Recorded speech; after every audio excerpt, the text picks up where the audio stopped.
Hello. Hey. It's Oddity Files. Was that your British accent? No, I just said hello. Hello. Did I say hello? Well, now we have to start over because I don't want to be insulting. Oddity Files. Podcast. All things creepy, cryptic, otherworldly.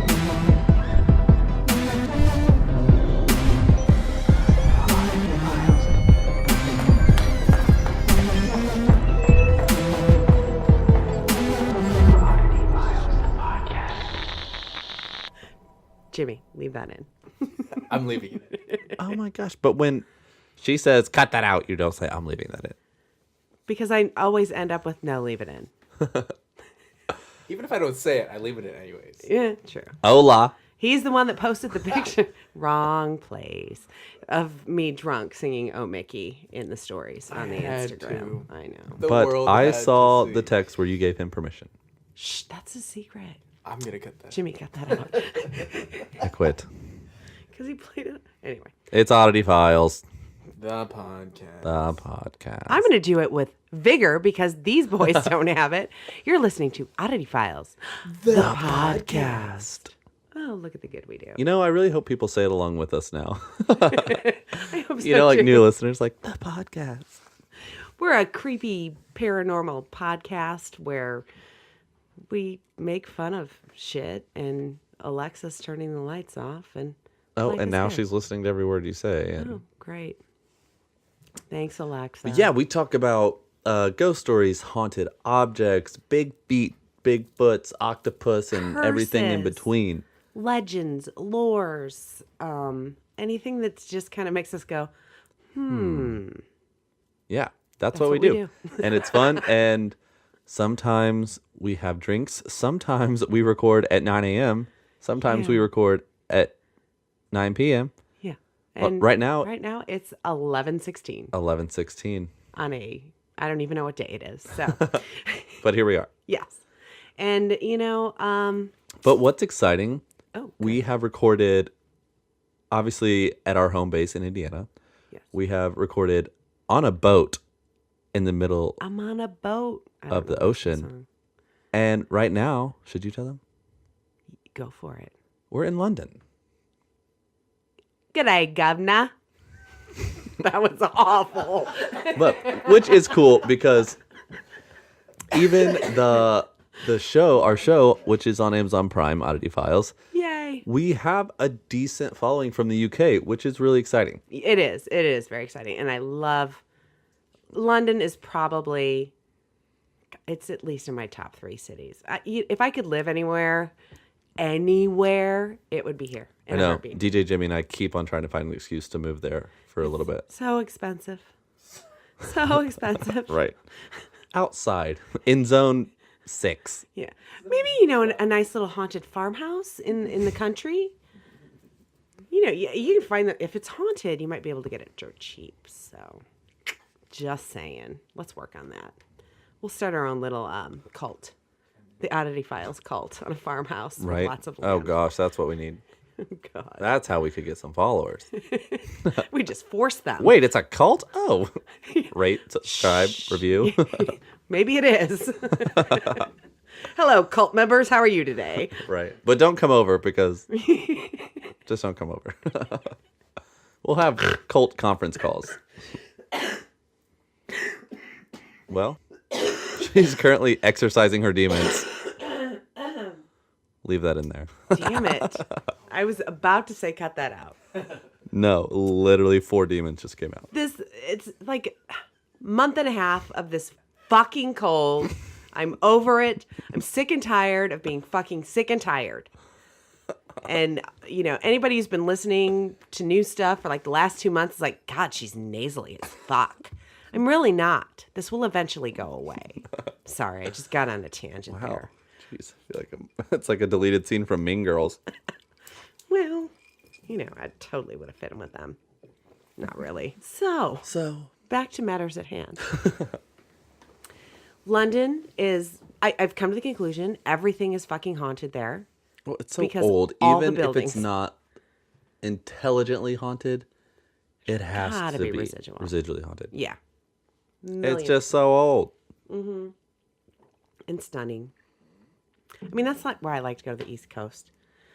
It's as close as we get to Europe because the buildings are a little older. Boston's my favorite. I know. Love it. I'll never forget that day that we were walking down that road in Boston. You're like, gosh, I don't know why. Just Boston reminds me so much of London. I don't And even Chris was remember saying like, this. you don't know why? Well, maybe I blocked it out. So, Selective listening. who? Me? Never. So the segment that we've started doing that kind of happened on accident, though, that I love is like haunted, weird things in the news. I love it. I love really it. do too. Thank you, Legos. Yes. That was a great. 'Cause it I was, like, still want to get those. Total accident. Yeah. But this one, it definitely fits the weird. I wouldn't call it paranormal or anything like that, but it has figuratively haunted this town for 38 years. Oh. Incoming call. Nobody said Alexa. No. Okay. Alexa, stop. That scared the shit out of me. Alexa, stop. What the fuck is she doing? Alexa, turn off. Yeah, but it's really weird. So, dates back to 1981. Okay. So this guy was test driving a Jeep outside of Sioux Falls, South Dakota, when he saw a red blanket like in a ditch. Okay. So he found it weird. So he pulled the car over, stepped out into the dirt, and it was like midwinter Okay. to see what it was. In the blanket, he found a baby with tears frozen on its cheek. The baby had been lying in the ditch for roughly 24 hours. The coroner would soon rule. He lived for about 2 hours before freezing and bleeding to death. His umbilical cord had not been cut, and the placenta was still attached. Oh my God. Yeah. So obviously, someone had this baby Didn't want it. and tossed it. So terrible, absolutely terrible. However, Bitchface. 38 years ago, Bitchface. Real name, Teresa. Fuck you, Teresa. Teresa. But so just on March 11th, this all like ironed out, and they found her. They found Bitchface Teresa because through like development and technology and DNA studies, they literally found her. And this is recent. yes. So it happened 38 years ago, and on March 11th, she was arrested. This year. This year. Oh, fuck. Fuck you, Teresa. Fuck you, Teresa. But yeah, and like someone in the FBI is like, we want to be clear with people, even though something isn't figured out immediately, we never put these cases to rest. Which like, is awesome. it just takes, sometimes it just takes time. Oh, yeah. Bitchface was still living in Sioux Falls, South Dakota. Oh, Jesus. Crazy. That's insane. And just the fact that somebody had the foresight to hold on to whatever DNA, whether it be it was all DNA sitting there, really. Right. And but it they was said still, back when it happened, they just didn't have the technology to all they could do was find blood types back then. to match the DNA or anything. Yeah. So it's very, very cool. Like I said, I know that it's not like haunted or anything like that, but it's so crazy because it's something terrible, and Bitchface deserves to be in jail. Yeah, absolutely. Did they do the trial and everything, or is she just... So March 11th, she was arrested. Okay, so they probably have yet to come the trial and... Teresa. Fuck you, Teresa. Isn't that crazy, though? There are so many parents out there that can't have children, that want children so bad. I don't understand why somebody would do that. Do you think the guy bought the Jeep? He was test driving a Jeep when he found it. Clayton, nobody cares about the Jeep. I don't know. Jeep probably just gave him the damn car. Wow. And in is it South Dakota or North Dakota? South. It's so fucking snowy in either Dakotas. And wow, it's so cold. Anyway. Poor thing that he would... literally 2 hours old. I can't even. Stupid.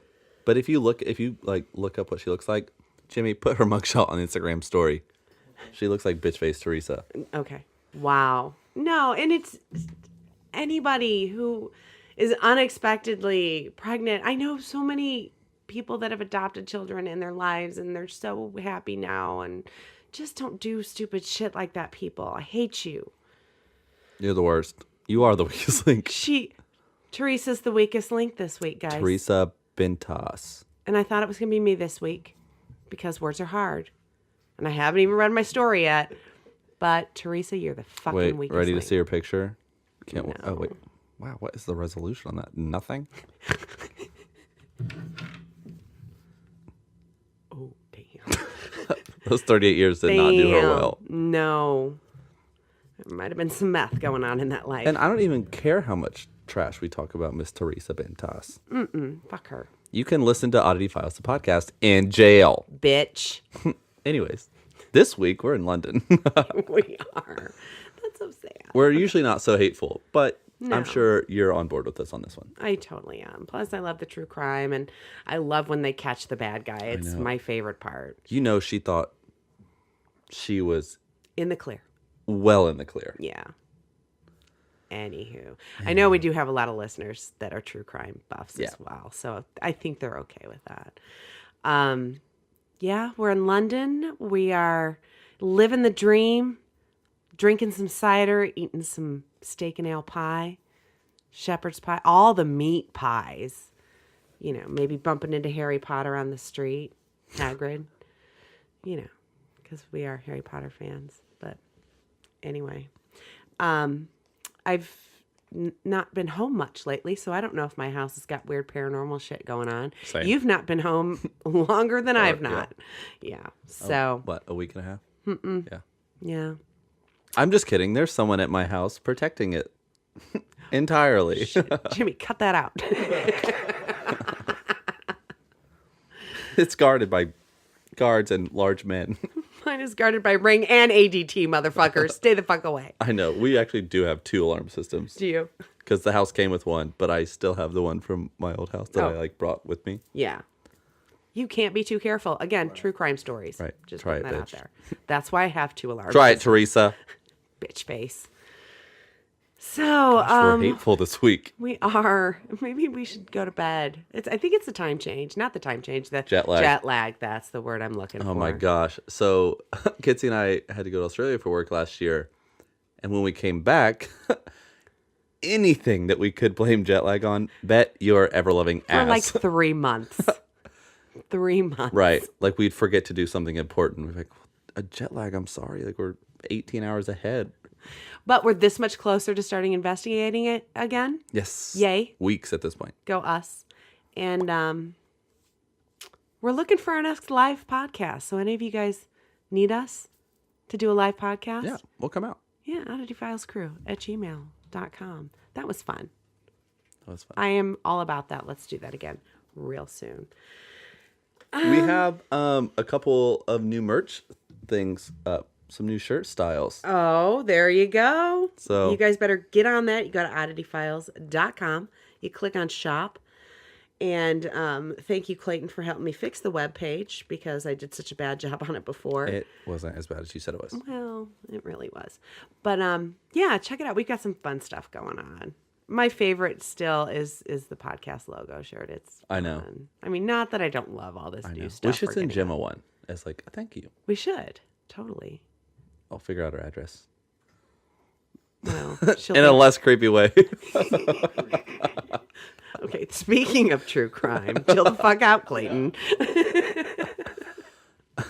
Gemma, get 2 securities. Gemma Dar is the wonderful human being who created our logo. Yeah. And we love it. It's kind of cool. We should see if she has any paranormal stories. Oh, shit. Why have we not thought of this? I have no clue. We'll ask her. Yeah.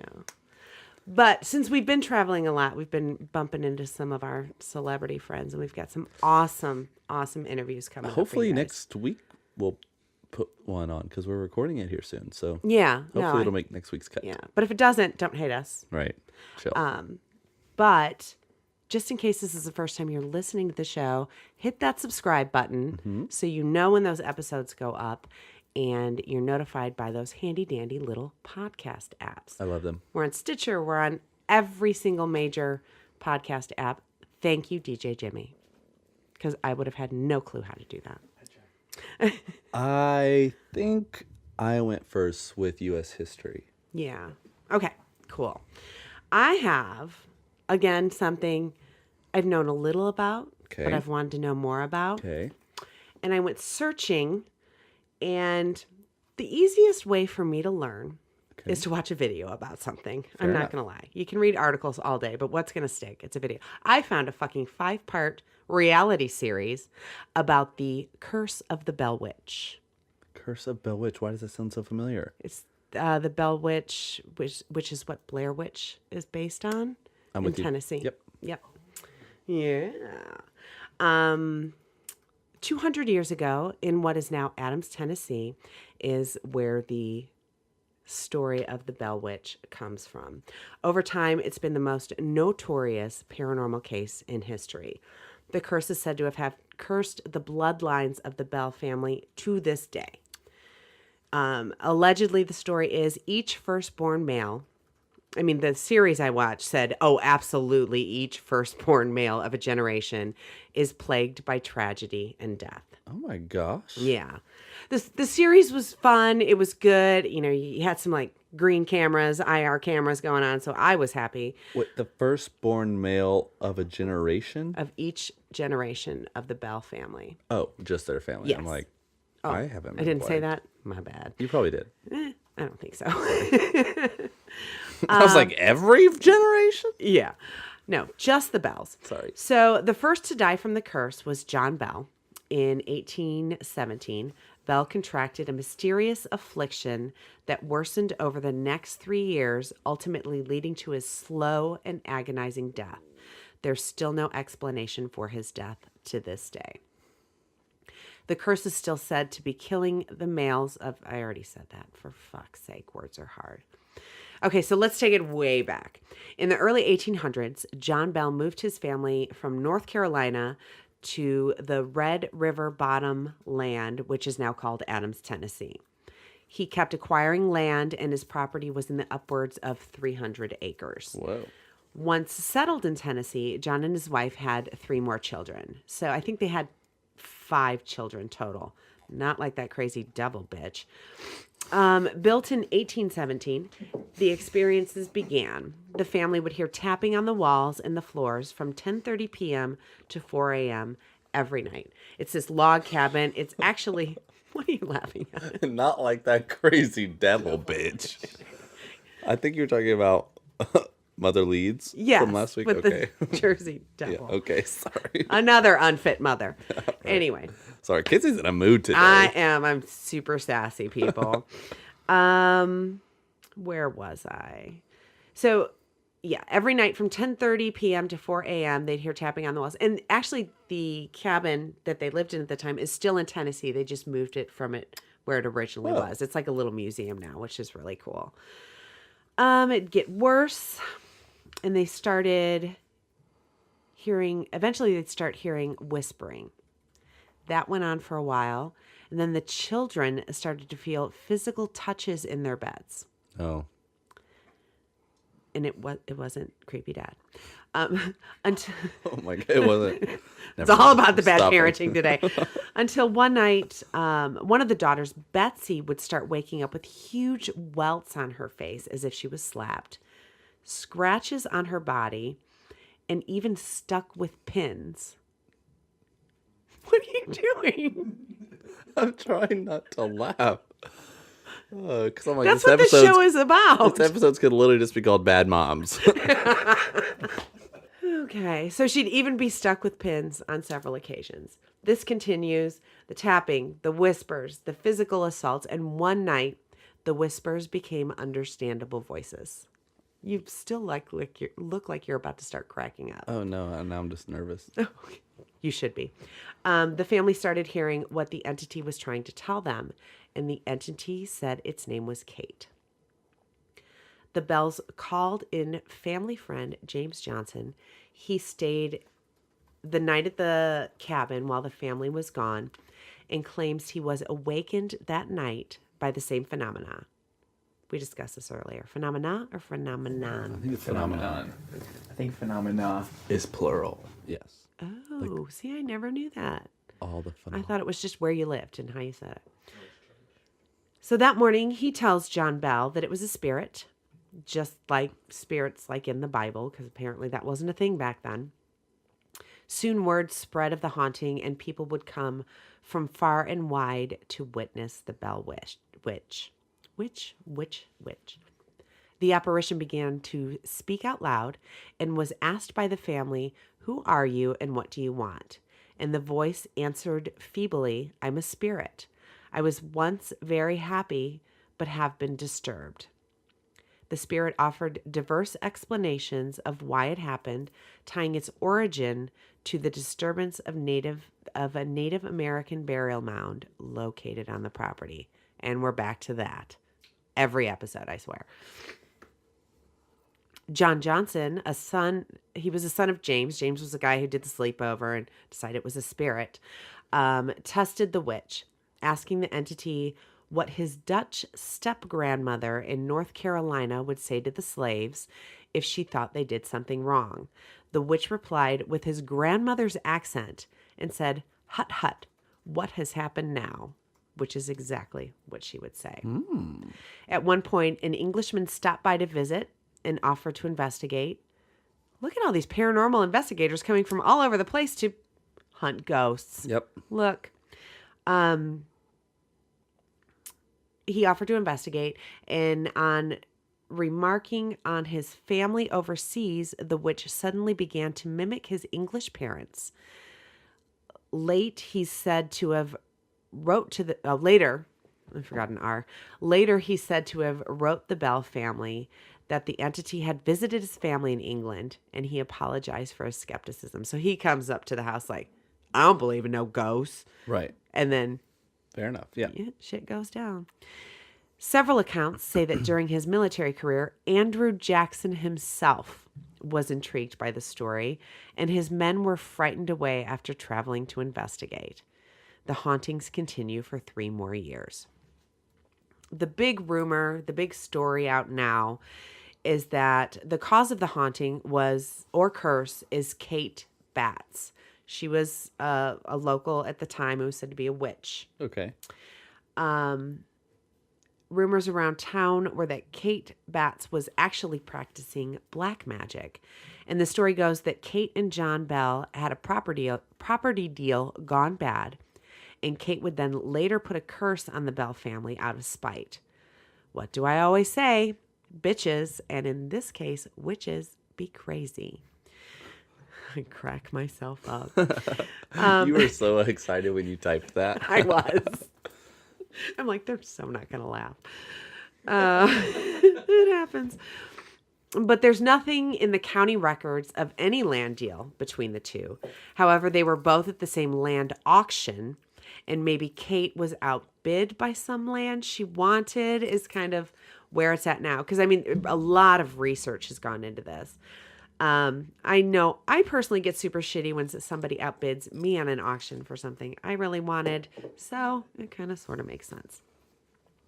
Now, ladies back then usually didn't handle the purchasing of land, but Kate's husband was an invalid, and Kate took matters into her own hands on everything with the land and the house. You go, Kate. Yep. Kate was said to have been eccentric, and if there was something she wanted, old girl was going to get it. Same girl, same. She had no education, but liked to use big words and made people think she did have an education, and frequently misused and mispronounced them. Same girl, same, because words are so fucking hard. Legend says that Kate died just before the hauntings began, but others say she died 22 years after John Bell died. No way. Yeah, so there's all kinds of hearsay going on here. Another rumor is that Kate Batts and John Bell were having an affair, and to coin a phrase, hell hath no fury like a woman scorned. Mm-hmm. So how did Kate get the stigma of being a witch? The Batts family claimed that Kate's grandmother was a Cherokee Indian and passed down the thoughts of healing with plants and things of nature, which back then, right, they wanted any reason to label a woman who got shit done a bitch, a witch, or vice versa. Sorry. Was that intentional? It really wasn't. It was a slip, I swear. Kate also was not a regular churchgoer, which everybody did back then. And what did they do when women were different in that day? Like I said, they immediately labeled her a witch. And the rumors got so bad that Kate and her family moved out of state. So is Kate the reason for the haunting, or is she the scapegoat? Oh. Yeah.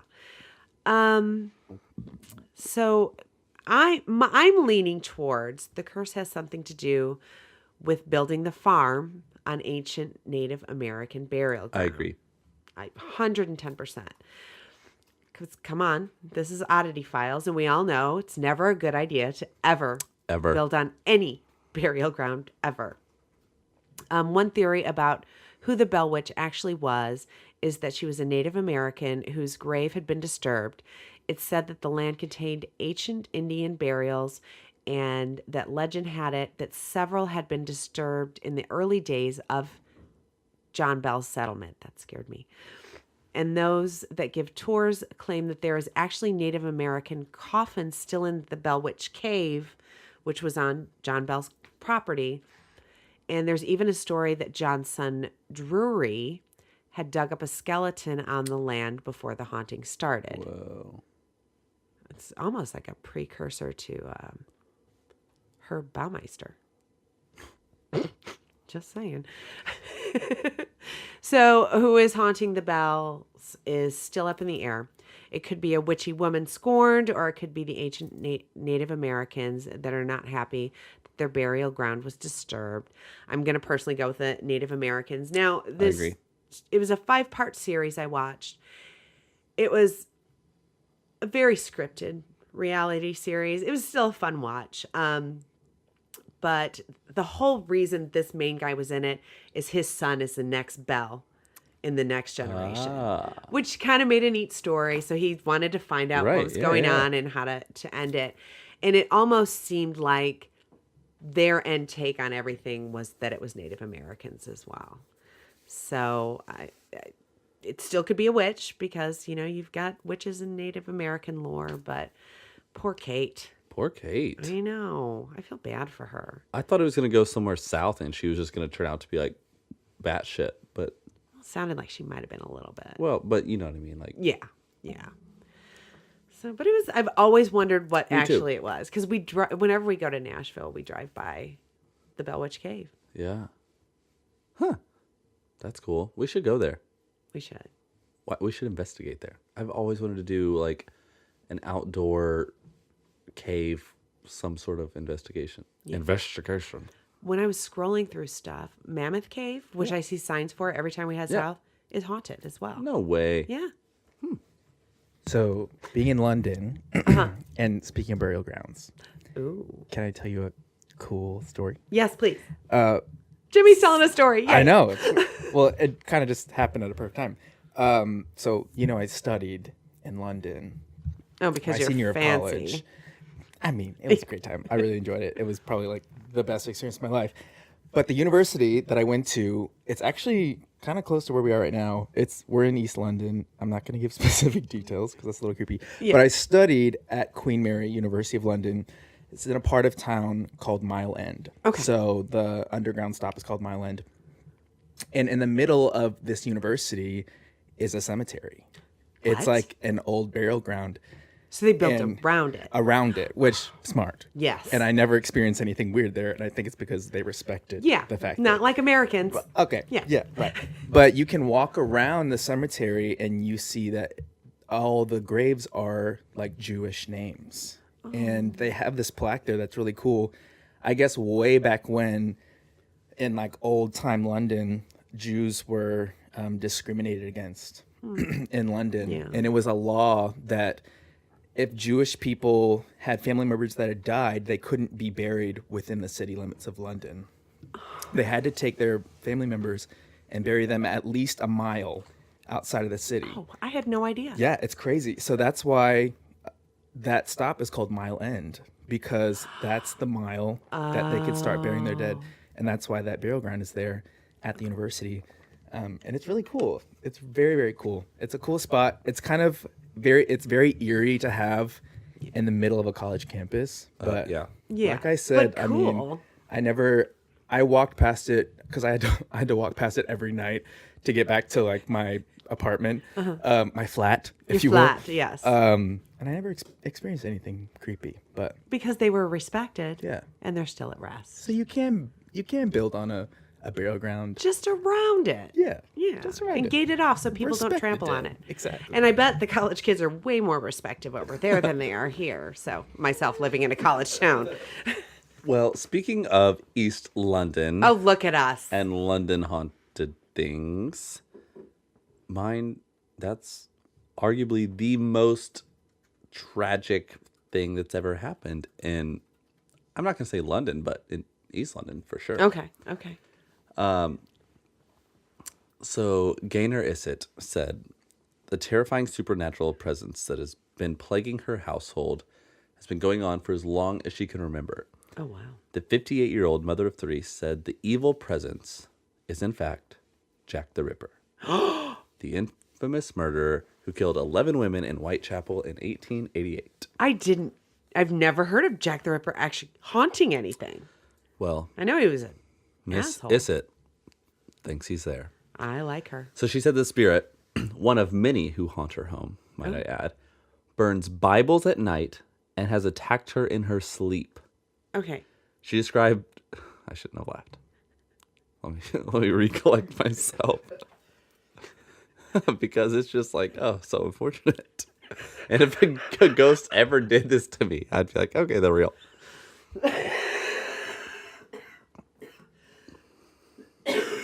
Sorry, there's one currently coming out of Kitsie. Yes. Coughing up the demons. So she described being punched and hit around the head. What? And said her unwelcome guest was also reasonable for fires started inexplicably around the house. Does she have video proof? So she said that she's very open about having to, quote, share her property with the evil spirits.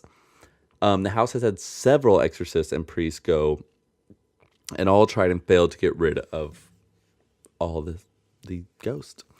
The poor woman claims that she was once dragged from her bed by her ankles by a, quote, thuggish poltergeist, and also has been pushed down the stairs. I want a police sketch of the thuggish poltergeist. Right. So she spoke out just this past September because she says that's the month that she claims they're the strongest in her house. She says that the ghost would not leave her alone and made her home into a haunted hell. Why does she still live there? But she refuses to move out, claiming that she loves this house and it's where she brought up all of her children. Okay. Get over it. Yeah. But paranormal investigators have openly said that it's one of the top 5 most haunted places in Britain. Oh, so people have come in and investigated, and it's not just her stories. So Mark Vernon, who is a paranormal expert, said that he believes all of her claims. And he's convinced that it actually is the true ghost of Jack the Ripper. And he said in a statement that he's very sorry for what she's going through. He's never seen a private property with as much activity as, What's her name as again? her house. Gaylor Issett. Her name or his name? Her name. Yeah. Gaylor. Gaynor. Please, let us investigate. Please. We'll be there in 15 minutes. She's been living in the house alone after her partner was attacked by this poltergeist, moved to a care home following an accident that left him paralyzed. Oh, fuck. Yeah. She said the apparition called Jack has been known to start fires. But some of the fires burn the heads off family photographs, What? And spontaneously combust furniture. Oh, my God. Terrible. I love my house. But I this raised part- my kids here, but if it was that fucking haunted, I'd leave. This part's kind of funny. Okay. She said, and this is a quote that she made in a news statement. Okay. With all the fires he starts around the house, I keep buckets of water around. Well, I mean, what else can So you do? walk into Gaynor's house like, Gaynor, what's with all the water? Like, you'll just have a leak? Just wait. the sofa is just We'll bring Fire. our own fire extinguishers Right. if you just let us investigate. but she's also heard growling noises, and her partner has seen apparitions of a man, woman, and little girl all in this house. Oh, wow. She says they've never. It's got to be a portal. She's never spoken directly, but they've recorded them, like voice recorded them, and say that they hear them wanting to murder someone. Oh, girl, get out. Right. So the previous homeowner before Gaynor says, ghosts have been here for as long as I lived here. The man that used to live here told me that they were here before him too, or before me too. Sorry. Wow. One particular spirit is very violent and aggressive. No kidding. Yeah. And she said, I know people who have come out of my house, not just with scratches, but gashes in their arms. Okay, that's terrifying. She says, but I'll never move out. I love my home. All my kids are brought up here, and I won't be bullied out by any ghosts. Okay, I get that. We've had priests, exorcists, and all sorts over the years, but nothing makes a difference. I've just learned to live with them. Wow. It's got to be a portal of some sort, though. Okay, but Gaynor's also some badass bitch. Yeah, she is. She's like, light myself on fire, bitch. I'm not leaving. I got a bucket of water. Right? I'm good to go. Susie was raised here. Yeah. You may have tried to kill my partner, but I'm not moving. He's paralyzed. That's awful. And every time I'm investigating, I'm like, well, they can't really hurt me. They can't really hurt me, but fuck. I know we're going to be recording in London. There, again, is so much haunted history in London. Oh, I was like... But you pulled the Jack the Ripper twist, and that was perfect. Why not? Yeah. And he's actually an apparition, so they see him? I guess so, yeah. That's what it says. And this paranormal, quote-unquote, Mark Vernon will look you up. Paranormal expert says that he absolutely thinks that it's the true ghost of Jack the Ripper. That's awesome. Have they tried the Wonder Box? Or a spirit Can we box? try the Wonder Box? Exactly. But don't light us on fire, damn. No, not at all. God damn. So short and not like crazy, but two very notorious hauntings though. Yeah. That go way back. Look at us taking it full circle every damn time. I do have a story.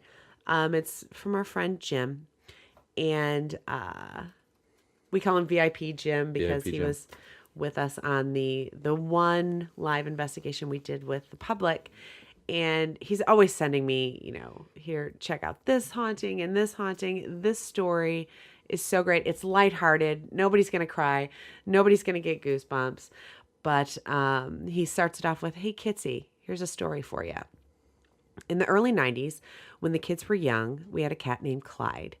He was a black and gray tabby cat and mostly lived outside and performed his duty keeping rabbits out of the garden and rodents out of our house we lived in the countryside of Maryland. Clyde was a great cat, a companion to the kids, a mighty hunter.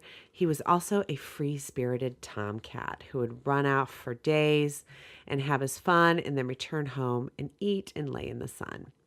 One cold winter morning, after an extended absence of the cat, my wife and kids on their way to school found our poor Clyde laying dead in the road about a half mile from the house. No. I was homesick from work that day and settling in when my wife and kids burst into the house in tears to tell me their discovery. They were distraught, and so was I, but I knew what I had to do. I bundled myself up and gathered a shovel and a box and sent the wife and kids off to school and work. I drove to the spot where our dear friend lay, run down in his prime. It was a very cold January morning. Our flattened friend was rather frozen to the road, and it took several swipes with the shovel to free him from the icy road. I'm not laughing. I placed him in the trunk and drove home to prepare a final resting place in the woods near the spring house. Near the spring, that must be like a East Coast thing. Near the spring house where he loved to hunt and play. The ground was frozen that frigid morning. Could you imagine this poor sick guy home from work? Gosh. The things we do for our kids. The ground was frozen and frigid as my shovel just bounced off the dirt. I'd need more substantial implements, of destruction to open this final resting place. After at least an hour of picking away at the icy ground, I placed our friend in his eternal resting place and covered him. I even piled stones atop his grave to keep the foxes from digging him up. That evening, we conducted a nice little graveside ceremony. Oh my gosh. We were very sad and missed our dear Clyde tremendously. The next few nights were very quiet and somber at the dinner table. On the third night, we had just sat down to dinner at the dining room, and we heard a scratching at the French doors going out to the deck. No, thank you. Pet cemetery, anyone? At first, I chalked it up to the grief-induced delusion that it was how Clyde would let us know he was home from his tomcatting foray. So it's Right. Clyde. But the scratching continued. My wife got up and turned on the deck light, and OMFG, there he was. No way. Clyde returned from the grave. Pet cemetery all over again. My wife screamed. The kids squealed. And I just stood there with my mouth agape. My wife asked, what do we do? Do we let him in? We finally decided to open the door and investigate the ghost cat. To our delight, Clyde was not a ghost. He was fully alive and quite cold and hungry. It was then that it dawned on me that the cat that I had chipped off the road and had spent an hour pounding a hole into the ground to bury must have been somebody else's cat.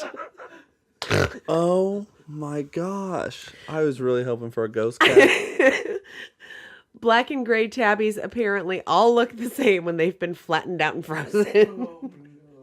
We were very happy to have our Clyde back, but for years after, as I cut the grass next to the grave, I always wonder, what if? He signs it, LOL, your weird friend, Jim. I love that. Do you know, actually, a story I almost did. So do you remember, was it 2 weeks ago I talked about dragons? Days are hard, yeah. So whenever I was talking about dragons, I also almost did a story on whether or not pets could get possessed. Ooh. Like I know they can haunt. Whether or not animals can actually, like... That's what's wrong with Tasha. No, but people think that they absolutely can. Really? Yeah. I never knew that. So You should still do that story. just possessed animals. Yeah. Everyone's going to be like, my damn chihuahua is possessed. It's like, no, it's a chihuahua. My goddamn Neapolitan Mastiff has to be possessed. No, she's not possessed. She's just a little slow. She's special. And blind and whatever. But that story was great. It's not your so typical listener story, but it was too good not to read. And I That's figure, so- everybody needed a laugh, so. But what do you do? Do you tell, like, how do you tell the kids? Well, the kids saw it flattened out, and then the kids were at the dinner table when he came back. That's what I'm saying. Like, Yeah. what do you say to the kids? I don't know. I wish I was a fly on the wall at that fucking dinner table, though. Everybody's probably just looking at each other like, what? Oh, I love it. Thanks, Jim. That's awesome. If anybody has any stories or even lighthearted, not so haunted stories Yes. that kind of have a paranormal twist like that, we're Oddity Files Crew at Gmail. Follow us on all the social at Oddity Files, Twitter and Instagram. We're on Facebook. Search Oddity Files. And if you're listening to us somewhere like YouTube, because I put things up there just, to let you people know we're here, subscribe on a major podcast app because we're on all of them. All of them. All of them. And one really cool thing along with our social, if you don't even have to follow us, but if you want visual aids to all of our episodes, you can get on there, and our producer Jimmy, he puts, on like highlights. Literally every one of our stories has or every one of our episodes has like a visual highlight on our Instagram. So you can follow along with timestamps. And so if you're like, wow, I wonder what that picture looked like, or that woman in white or white woman looked like, we'll show Not you. tan, Hawaiian lady. Whatever. Yes, I honestly, I know I've told you this before, DJ Jimmy, but I am so excited for Friday mornings to see what you decide to put up because it's a blast. It is a blast. Yeah. But chill, because it's not always morning, people. We like to keep you on your toes. For sure. For sure. And I sit there and hit refresh all day till Right. Because if it was always morning, then you would just expect it. Yeah, for sure. Hey, maybe we'll switch to Saturday. No. Podcast Friday, all the time. Every day. Freaky Friday. Ooh. You're welcome. That's what we should name this episode. I'm done here. We got a little too excited. I know, right? But thank you guys. Demons. I will eventually get over this cold. I swear to fucking God. But we appreciate you. We more do. than you know. You make us happy. You make us not feel so weird. But Right. Most of the time. most of the time. But weird is the new cool, so fuck that shit. Thanks. You guys are the best. See ya. Ya. Ya.